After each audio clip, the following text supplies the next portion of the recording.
Hello everyone, what's up, welcome to my channel.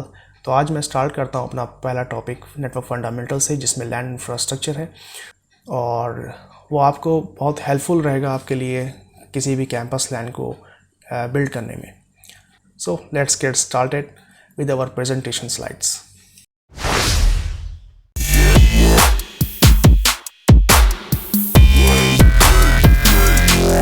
तो शुरू करते हैं लैंड आर्किटेक्चर से। इसका मैं आपको ओवरव्यू देता हूँ आज के वीडियो में। सबसे पहले हम लोग समझते हैं कैंपस लैंड के बारे में। कैंपस लैंड को इस तरह से आप समझ लीजिए, कोई एक बिल्डिंग है, बिल्डिंग में एक लैंड इंफ्रास्ट्रक्चर है, ठीक है, और डिवाइसेस जो हैं कनेक्ट होके एक लैंड का आर्किटेक्चर फॉर्म कर रही हैं। लाइक दो बिल्डिंग हैं, दो बिल्डिंग्स में अगर एक लैंड वन है फर्स्ट बिल्डिंग में, दूसरा लैंड टू है, तो ये दो क्रिएट करके आपस में कनेक्ट हो रही हैं और एक सिंगल एक कंपनी का इंफ्रास्ट्रक्चर कह लिए, एक कैंपस का इंफ्रास्ट्रक्चर कह लिए, तो एक तरह से एक लैंड का फॉर्मेशन है, ठीक है। और इसको प्लानिंग और डिज़ाइनिंग के लिए हमें क्या क्या चीज़ों को ध्यान में रखना होता है। तो एज एन इंजीनियर हम लोग को प्लानिंग और डिज़ाइनिंग के बारे में नॉलेज होनी चाहिए अगर हम किसी कैंपस लैंड का आर्किटेक्चर का डिज़ाइन करना जा रहे हैं।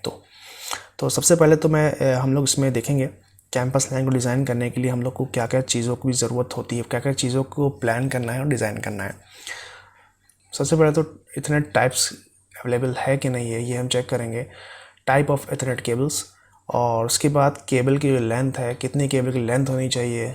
अगर आप ज़्यादा लेंथ की केबल को यूज़ कर रहे हैं तो आपको एक पता होना चाहिए, आपके दिमाग में आइडिया होना चाहिए कि how much cable it will be needed while designing any campus land. So उसके बाद स्पीड का रिक्वायरमेंट होती है, कितनी स्पीड चाहिए है उस लैंड में, कितना रिक्वायरमेंट है स्पीड की इथरनेट में। स्विचेस, जो भी स्विचेस हम यूज़ करेंगे वो should be directly connected with end user devices. कुछ स्विचेस हैं जो एक्सेस लेयर में, मैं आगे बताऊंगा एक्सेस लेयर के में कौन कौन से स्विचेस हैं। तो एक्सेस लेयर में जो स्विचेस हैं वो कनेक्टेड होंगे एंड यूज़र डिवाइसेस से। उसके बाद जो दूसरे स्विचेस हैं वो कनेक्टेड होंगे एक्सेस स्विचेस से, जो एंड यूज़र डिवाइसेस से कनेक्टेड हैं, तो वो कहलाएंगे डिस्ट्रीब्यूशन स्विचेस। इसका आगे मैं आपको बताता हूँ। टू टियर आर्किटेक्चर में अगर आप देखिए तो ये एक एक्सेस लेयर है। आप देख रहे हैं एक्सेस लेयर जो है, ये एक्सेस लेयर आपके एंड यूज़र डिवाइसेस से कनेक्टेड होंगी। तो एक्सेस लेयर में जो स्विचेस हैं वो एंड यूज़र डिवाइसेस से कनेक्टेड होंगे। तो इसमें आप बहुत सारे स्विचेस देखिए, इसमें 40 स्विचेस एक्सेस स्विचेस दिए हैं और वो एंड यूज़र डिवाइसेस से, एंड यूज़र पीसीज से 100 पीसीज से कनेक्टेड है, ठीक है। अब हमें ध्यान में रखना है कि कितने केबल की इसमें रिक्वायरमेंट है, कितने केबल लेंथ की रिक्वायरमेंट है, कितनी स्पीड चाहिए, ये हम लोग को एक माइंड मेकअप हम लोग को ऑलरेडी होना चाहिए इसमें। एक एक्सेस स्विच है, दूसरा जो डिस्ट्रीब्यूशन स्विच है कनेक्टेड, वो अपलिंक से है। अपलिंक से इसलिए कनेक्ट किया गया क्योंकि हमें रिडंडेंसी भी चाहिए होती है नेटवर्क में। सपोज एक लिंक ड्रॉप होता है, दूसरे लिंक से हम डेटा को फैच कर सकें या ट्रैफिक को मूव कर सकें। अच्छा, ये जो डायग्राम है, ये जो आर्किटेक्चर है, दो तरह के रिक्वायरमेंट्स को फुलफ़िल करता है। पहली रिक्वायरमेंट ये है कि अगर एंड यूज़र कनेक्टेड है, एंड यूज़र की जो कनेक्टिविटी हमें इस्टेब्लिश करनी है। सपोज़ हमारे कंपनी में यूज़र्स हैं, जिस कंपनी में काम कर रहे यूज़र्स हैं, उनको कनेक्टिविटी चाहिए, तो उसको भी रिक्वायरमेंट को पूरा करती है डिज़ाइन। और दूसरा है जो रीज़नेबल केबल है, लाइक कॉस्ट इफ़ेक्टिव। हम कॉस्ट इफ़ेक्टिव का भी हमें ध्यान रखना है।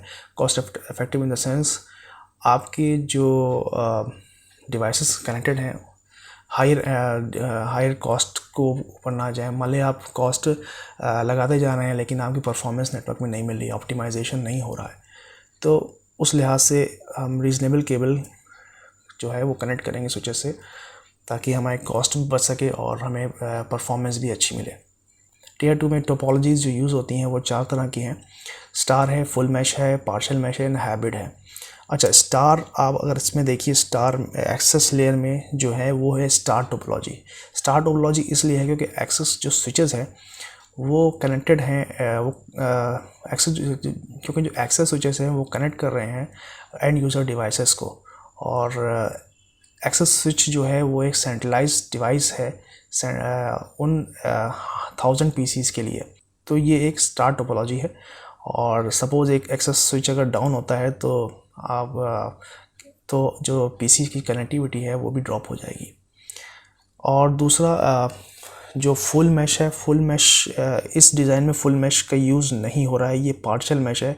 पार्शियल मैश क्यों मैं कह रहा हूँ, अगर इसमें देखिए आप, अगर इसमें ये देखिए जो ये लिंक है, अपलिंक जोड़ रहा है डिस्ट्रीब्यूशन स्विच को एक्सेस स्विच से, बट जो एक्सेस स्विचेस हैं आपस में कनेक्टेड नहीं है। That means there is a gap, like there is no link connected between the access switches.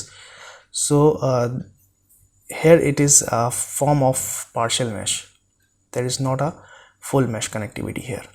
And after that hybrid structure in the sense, hybrid structure उसे कहते हैं कि जिसमें कई तरह की टोपोलॉजी हम यूज़ करते हैं और उस टोपोलॉजी के कलेक्शन को एज एक हाइब्रिड कहलाता है। ठीक है, स्टार टोपोलॉजी और पार्शियल मैश का इसमें यूज़ हो रहा है, तो एक हाइब्रिड स्ट्रक्चर है ये। सो हाइब्रिड टोपोलॉजी को आप इस तरह समझ लिए, hybrid topology is a collection of multiple topologies and it will give a big infrastructure. इस आर्किटेक्चर को अगर आप देखिए तो मान लिए एक टेक पार्क है, ठीक है, टेक पार्क में कोई एक कंपनी है, IBM ले लेते हैं। IBM है, उसकी 3 बिल्डिंग है, ठीक है, बिल्डिंग 1, बिल्डिंग 2, बिल्डिंग 3। अब इसमें हमें लैंड कनेक्टिविटी इस्टेब्लिश करनी है, ठीक है ना। तो लैंड कनेक्टिविटी इस डायग्राम के हिसाब से अगर हम देखें तो बिल्डिंग 1 में डिस्ट्रीब्यूशन और एक्सेस स्विचेस हैं, बिल्डिंग 2 में भी डिस्ट्रीब्यूशन और एक्सेस स्विचेस हैं, और बिल्डिंग 3 में भी डिस्ट्रीब्यूशन और एक्सेस स्विचेस हैं। अगर हम इसमें देखें तो आपको साफ नज़र आ रहा होगा ये एक फुल मैश टोपोलॉजी है। और फुल मैश टोपोलॉजी के हिसाब से अगर हम कॉस्ट इफ़ेक्टिवनेस देखें तो कॉस्ट इफ़ेक्टिव नहीं है ये, क्योंकि इसमें हमें केबल लेंथ बहुत ज़्यादा केबल यूज़ करना पड़ेगी और केबल का ख़र्चा ज़्यादा होगा और काफ़ी कॉम्प्लेक्स डिज़ाइन हो जाएगी ये। तो then move on to 3 tier architecture. अब 3 टियर आर्किटेक्चर की मुझे क्यों रिक्वायरमेंट हुई? देखिए 2 टियर आर्किटेक्चर में हमें डिस्ट्रीब्यूशंस और एक्सेस लेयर सिर्फ थी, जिसमें हमें कोर लेयर नहीं थी। कोर लेयर में अगर आपको स्पीड चाहिए है, अगर आपको परफॉर्मेंस चाहिए, अगर आपको ऑप्टिमाइज इन्वायरमेंट चाहिए, तो आपको 3 टियर आर्किटेक्चर की इम्पोर्टेंस होगी आपके नेटवर्क इंफ्रास्ट्रक्चर में। और 3 टियर आर्किटेक्चर वहाँ के लिए बहुत अच्छा है जहाँ पर केबल आपको ज़्यादा यूज़ नहीं करनी है, और हाई एंड अगर आप कनेक्टिविटी प्रोवाइड करते हैं तो core architecture is a good choice. Then इस डायग्राम में अगर आप देखिए, इस डायग्राम में 2 कोर स्विचेस को कनेक्ट कर दिया है डिस्ट्रीब्यूशन स्विचेस से, जिससे कि हमारी जो लेंथ है केबल की वो कम हो गई है।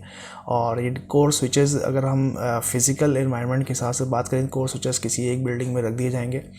ये इस तरह के डायग्राम में अगर आप देखें तो ये बाहर नहीं होंगे, किसी एक बिल्डिंग में होंगे, बिल्डिंग 1, बिल्डिंग 2 किसी में रख सकते हैं इसको, और ये कनेक्टिविटी प्रोवाइड करेंगे आपको तीनों बिल्डिंग्स में।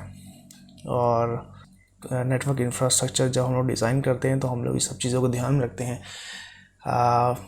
Cost effectiveness, performance, optimisation.